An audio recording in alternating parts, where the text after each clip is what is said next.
Hello from me, David Foster. Welcome to the programme. The time of your life or a terrible ordeal. Going to university right now will undoubtedly be an experience like no other, ever. What have students and staff to look forward to? We're talking a degree of risk here on Roundtable.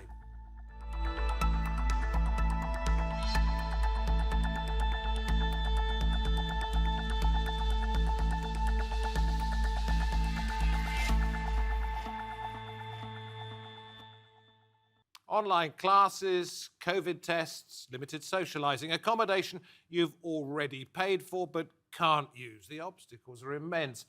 Is it at all possible to make this a first-class experience, or will it be a fail?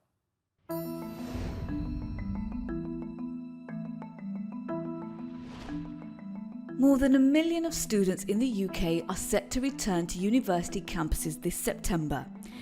In the United States, the academic term has already started, and there's been concern over a spike in COVID cases.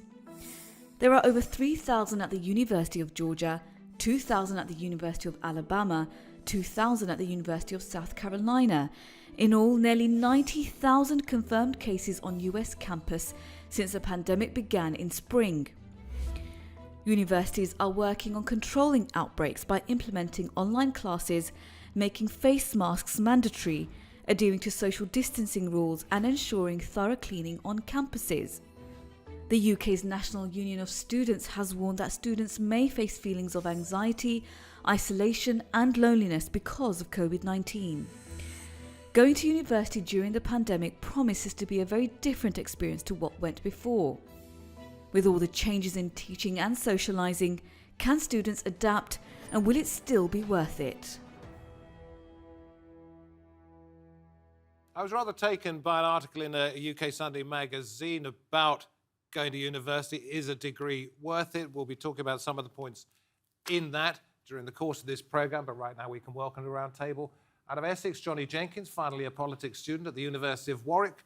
We go to Cambridge in the UK, and we see there Professor Catherine Barnard, Senior Tutor at Trinity College, and in Durham, North Carolina, that's in the United States, Dr. Gavin Yamey, Director of the Centre for Policy Impact in Global Health at Duke Global Health Institute. Johnny, let me come to you first of all. It's going to be a term like no other. You're going back at the end of the month. Is there anything you're looking forward to? I'm looking forward to seeing my friends again.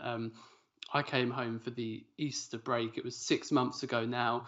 I came home just for a few weeks, and then the UK went into lockdown, and I haven't actually been back and seen my friends and lived a bit of a university life for 6 months now. So I'm nearly ready to go back. But the thing is, you'd have gone back normally and given them a big hug. You'd have gone down the pub and had a pint together. You'd have done whatever students do in their spare time, and that's off the table. But there is that, you can still have social experiences and see these people, also live with people my age, will form a new social bubble, so we will be able to have a hug and to go out for a drink together then. So there are some things to look forward to. So does that mean when you get back at the end of September, those of you who share a house are going to have to self-isolate for a period? No, because we're coming from within the UK. But international students, some from quarantine countries that the government here in the UK doesn't deem as safe, they may already be isolating. And Catherine, that's something you've had to deal with already. Yeah, absolutely. So as the government has added for more and more countries to the list of countries which don't benefit from an air bridge, the students have to come back quarantined for a fortnight. And that means that they're in their rooms working, using the internet, but they're not meant to be out and about. And the next intake, not those who've come from abroad, but like Johnny, who've come from different parts of the UK, you've been planning for 6 months the moment when they reappear. Absolutely. We've planned and planned and planned. Not always been straightforward because, of course, government guidance has changed. And so we've had to adapt as government guidance has changed. But the bottom line is most of them are coming back unless they've got serious health conditions or other reasons, for example, difficulty in actually physically getting to the UK. But they are coming back, we think, enthusiastically. But we're trying to strike a balanced message between, on the one hand, saying, yep, we can't wait to see you. We've missed teaching you. We've missed supervising your research. But it is going to be a term like no other. Yeah, we will talk about how different it's going to be in just a moment. And Gavin, I'll come to you after we've had a look at some of the messages that have been put out by a number of different universities. There will be access to COVID-19 testing to support a test and trace approach to containing the virus. Buildings and areas across campus have been given a full, thorough clean. When the DJ's spinning, everybody out on the dance floor singing. Give me love and give me life. With 50% or fewer capacity caps in most spaces, one-way hallways and staircases, reduced capacity on elevators, and thousands of wall and floor signs guiding safe movement, distancing will be far easier than usual within NYU buildings. So, Gavin, there you are in the United States. Universities, as they say, are taking all precautions they deem to be necessary, but you reckon it's a pretty high-risk endeavour? Yes, of course. I mean, we've had over 36,000 new campus infections just last week alone. The great American university reopening experiment here in the United States has been an absolute catastrophe, a horrifying experience. Now, of course, the United States epidemic is much worse than the UK epidemic. We still have 30 to 40,000 new cases per day. The UK has a lot less, though you are in what appears to be an early second wave. We also don't have a functioning federal government. The Trump administration has literally no federal response to COVID-19. There was no federal reopening plan. Every college and university has just had to go it alone. And many colleges and universities were opening in places that still had very high rates of community transmission. That's a big problem. So that's one Many of the colleges and universities didn't do quarantining. They haven't got good testing protocols. They've had processes in which all they've done is essentially blame students for what we know students are going to do. They haven't been transparent. It's been an absolute debacle. Catherine, do you hear what Gavin's saying? Yeah, and of course we're forever looking over the pond to see what's going on in the United States. And of course we are acutely aware of what's happened in some of those US universities. And of course we're worried too, but there are differences. First of all, as we've already heard, the level of COVID infection is lower here at the moment, and particularly in Cambridge, it's very low indeed. Secondly, we will be introducing a system of weekly testing for all students who live in college. And thirdly, we have got really pretty stringent measures in place to encourage social distancing. But equally, we know students will be students. Students want to get together. As we've already heard, the students haven't seen each other for 6 months. They want to get together. So there's a really quite delicate balance we've got to strike between making sure they're safe, and the safest way would be to lock them up in their rooms, but also to give them some university experience. Yeah, you see, I noted at the beginning you said because they're UK students, they don't have to quarantine. But surely that would be the sensible thing to do, wouldn't it? Get them back, test them at that point, isolate them. If they're clear, then they can get together because they haven't been mixing with anybody from outside that area. Why aren't you doing that? Well, we've looked into all of that. Of course, there's a cost that's attached to that. But what we're saying to the students is that you will be tested when you get here. All sorts of really practical steps. But then even if they've got it, they can go off and infect somebody else. Well, we ask them, of course, we don't have any enforcement powers, but we ask them to let us know. We ask them their temperature is taken before they walk into college. We also have a community statement which says, look, we're all in this together and we want to make sure that you're safe and well here, and we want to make sure all our teaching staff are safe and well. So please, you've got to act responsibly. Does that reassure you? I know you're at Warwick, Johnny, and Catherine's at Cambridge, but I suppose some of the academic heads of institutions have got together and talked about a general approach. Do you reckon that's going to be good enough? It does seem like quite a fair approach, because you could say when I arrive in Warwick, I should quarantine, but then the next day I could go to the shops, come across someone who isn't displaying the symptoms of coronavirus and get it myself. So there is always going to be a risk attached.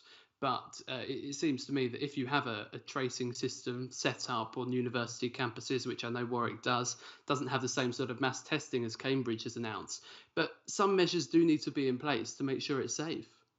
What do you think class is going to be like? half of my lectures are going to be online, and I'm just going to sit there and watch them, perhaps with my flatmates who study the same subject. The others, we're told, are going to be in person in bigger rooms with face coverings on. They're certainly not going to be the same. There have been some calls to move all university classes online, specifically at Warwick University, and I think that is a bad move. If you can have a mix of distance learning, so watching videos and watching lectures and things, and actually being there and seeing someone and looking into their eyes and having a human connection with them, a bit of both, strike a balance, that's probably the best way to do it. All right, I mentioned the magazine at the top. Johnny, I'm going to ask you about this one because you're in a similar position. They were quoting Juliet, third year at Edinburgh, you're in third year. Thinks tuition fees should be reduced if the majority of a course continues to be taught online this year. A bit unfair, isn't it, to have to keep paying out the full wodge? Yeah, especially if I'm not getting the same experience, if I'm not getting the same academic rigor that I would normally have if all my classes were in person. I'm not getting the same student experience. It's a concern that I'm going to still pay full tuition fees. You've got to remember that the third term in the spring of this year, I also paid full tuition fees. I didn't have many face lectures, they're all online, and even then there weren't very many of them. But that was a short-term solution. We sort of accepted that, okay, a couple of months, we'd have to pay the fees, but we're all in this together. Here we are going into a new year, and we could well have a weaker academic experience for the next 9 months. Catherine, and at that point, I say fees should be... Okay, I'll come back to you on that one, Catherine, give you the right to reply, but I want to bring Gavin back in. What's the deal in the United States about fees, which are astronomically much higher than they are in the United Kingdom? Are they deferring costs or what? I mean, most universities have not reduced fees. Don't forget, you've got a patchwork here. About a third of universities fully reopened and brought students back for in-person teaching, extremely risky, and that has led to these giant outbreaks. And around 2/3 have been online only. I do just want to come back to just a couple of points that were raised earlier. Go on. First, let's not forget, there might be a sense of wanting to return to normality, but the risks are still very high.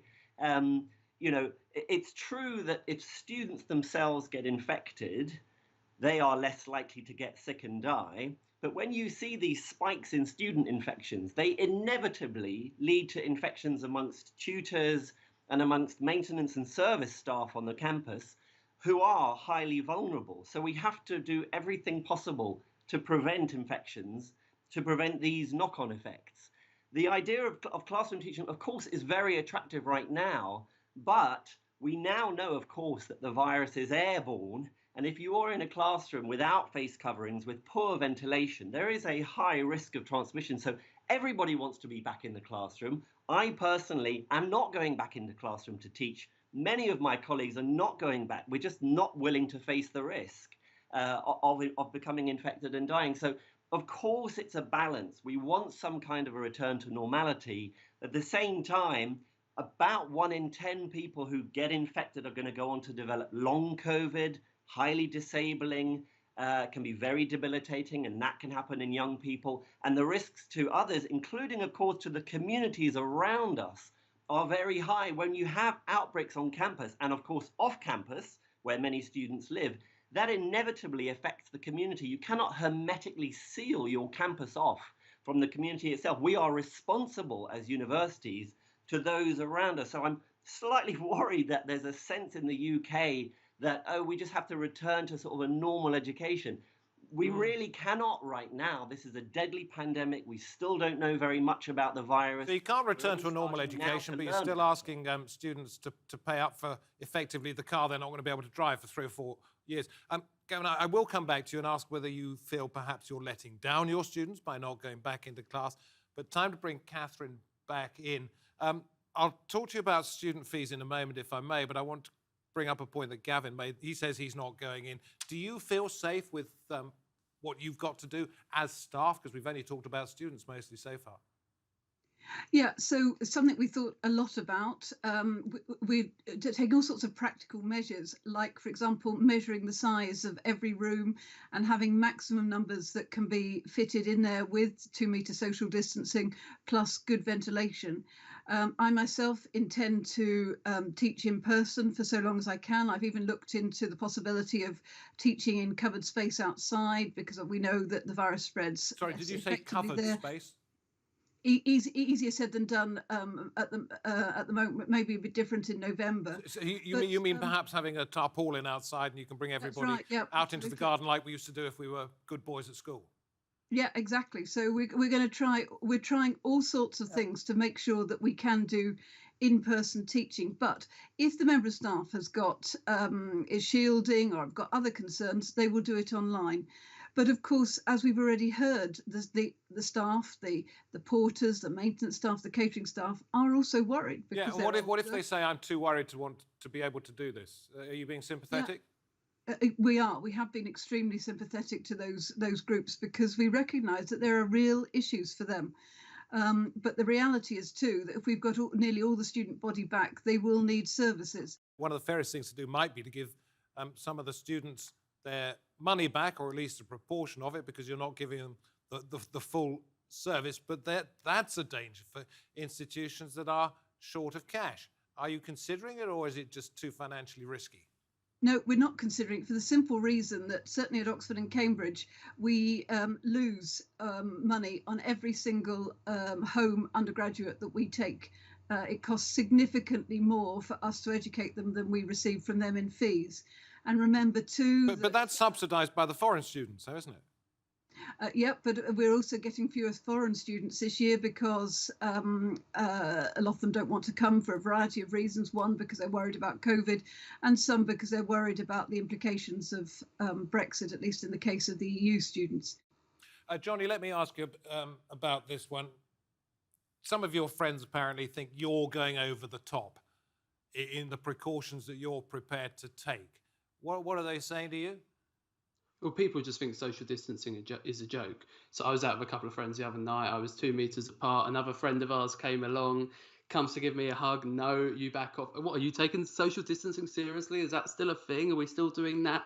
It's a big problem in 17 to 24-year-olds in the UK. That is the fastest rising incidence of cases in that group.